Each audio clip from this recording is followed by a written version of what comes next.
فرشتوں پہ شرف ظاہر کیا وہ شرف علمی تھا۔ فرشتے اللہ تبارک و تعالیٰ کی عبادت میں مگن رہتے تھے اور انہوں نے عرض کی وَنَحْنُ نُسَبِّحُ بِحَمْدِكَ وَنُقَدِّسُ لَكَ، ہم تیری حمد و ثنا کے ساتھ تیری پاکی بیان کرتے ہیں۔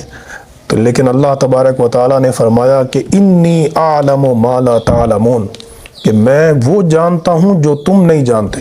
تو پھر اللہ رب العزت نے حضرت آدم علیہ السلام کو تمام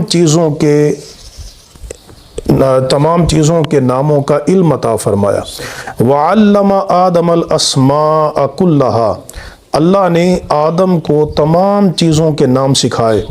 تو جب یہ علم عطا فرمایا حضرت آدم علیہ السلام کو، تو اب فرشتوں سے فرمایا کہ تم ان چیزوں کے نام بتاؤ۔ فرشتوں سے فرمایا، انہوں نے عرض کی کہ لا علم لنا الا ما علمتنا، ہمارے اندر علم نہیں ہے مگر وہی جو تو نے ہمیں عطا فرمایا۔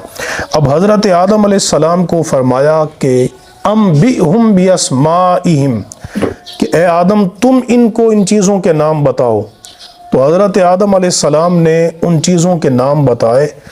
تو علم کے شرف کی وجہ سے اللہ تبارک و تعالیٰ نے فرشتوں کو حکم دیا، تمام فرشتوں کو بلا استثناء، جن میں حضرت جبرائیل امین علیہ السلام جیسے فرشتے بھی ہیں۔